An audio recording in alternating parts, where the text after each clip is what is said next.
Comment vous l'avez trouvé, le Premier ministre? Là, fatigué et pas très convaincant. On a l'impression vraiment qu'il était là comme un exercice obligé, qu'il n'avait pas plus de choses à dire qu'à l'Assemblée nationale, et à la limite c'est heureux, puisque on ne va pas changer comme ça toutes les 2 heures de politique. Je l'ai trouvé allant dans des détails invraisemblables, quand en fait il s'agit d'une crise presque institutionnelle et qu'il s'agit d'une crise extrêmement profonde sur la division de notre nation, la division de notre pays, le fait qu'il y ait des gens qui se montent les uns contre les autres, alors qu'il est l'heure de faire nation, de retrouver ce sens de la cohésion nationale. Je l'ai trouvé embourbé dans un descriptif de justification, dans un descriptif de mesures qui avaient été prises. Il a été jusqu'à nous dire qu'on allait donner le petit déjeuner gratuitement dans les écoles des quartiers difficiles. Vous voyez, il y avait un décalage entre le moment qu'on vivait, qui devait être un moment solennel, avec une prise de position sur une ambition et sur une vision pour la France, de réconciliation, et puis toute une série de mesures presque canonnées. Et c'est presque difficile de l'entendre parce que Édouard Philippe, c'est quelqu'un de brillant.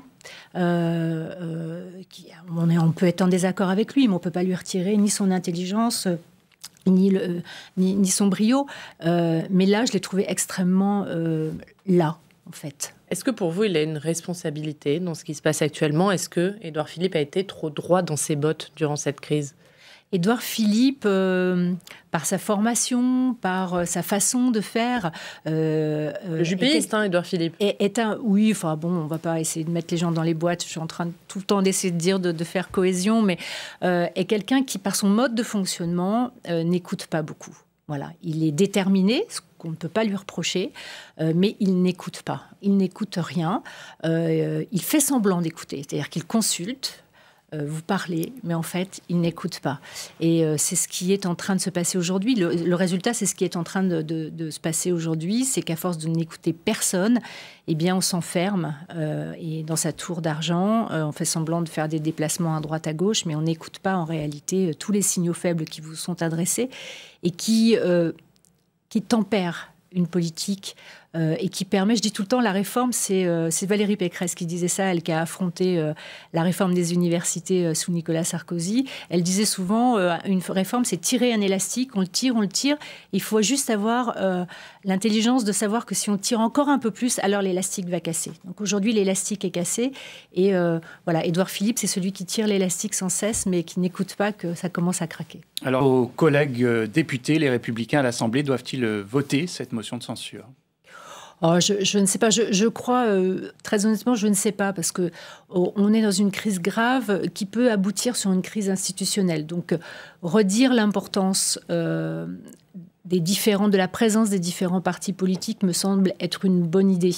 Nous devons être des vecteurs d'opposition républicaine. Et le meilleur endroit pour avoir une opposition républicaine, c'est dans les assemblées, que ce soit à l'Assemblée nationale ou au Sénat. Donc, si cette motion de censure peut...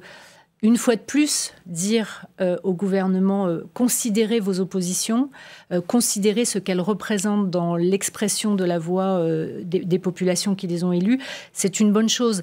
Après, je pense qu'il y a un cafouillis aujourd'hui institutionnel. On voit bien, on l'a dit tout à l'heure, il y a des errances dans l'exécutif. Rajouter de la confusion sur la confusion, c'est aussi un petit peu délicat. Alors Emmanuel Macron a fait de sa capacité réformatrice la ligne de son quinquennat, mais pourra-t-il encore mener à bien ces réformes après cette crise? C'est la question que nous avons posée aux Français dans un sondage Public Sénat Opinionway. Regardez les résultats concernant ces différentes réformes, que ce soit la loi bioéthique, la réforme de la fonction publique ou encore la réforme des retraites. Eh bien, une majorité des Français jugent que non. Emmanuel Macron n'est plus à même de mener ces réformes. Est-ce que c'est aussi votre avis, Sophie Primas ? La France, elle a besoin de réformes et toute la présidentielle s'est jouée autour de quelles réformes et de quelle manière on allait mener ces réformes. Et la France a besoin de réformes. On a besoin de vraiment structurellement, et c'est d'ailleurs là aussi, je pense, la faute de départ d'Emmanuel Macron. C'est-à-dire le premier budget qui a été voté marquait le fait qu'on n'aurait pas de réformes structurelles, qu'on aurait des ajustements à droite à gauche, mais pas de réformes structurelles. Mais est-ce qu'il est encore en capacité de les mener, ces réformes ? Ça va être difficile. Ça va être difficile, ou alors il faut qu'il les mène, encore une fois, c'est ce que je vous disais tout à l'heure, vraiment en en essayant de créer une union nationale, une vraie union nationale, c'est-à-dire là où il laisse la place à ses opposants politiques, républicains. Alors je comprends que ça le gêne, parce que tout le jeu d'Emmanuel Macron a été de se dire je suis ni de droite ni de gauche, donc je suis et la droite et la gauche, et j'emmène tout le monde. Et du coup, je me laisse face aux extrémistes de gauche ou de droite. On voit bien qu'on ne peut pas faire ça si on ne laisse pas une voix, un avis, une voie de sortie aux partis politiques républicains. Donc s'il arrive à faire ça, après cette crise, peut-être arrivera-t-il à faire des réformes qui pourront être expliquées.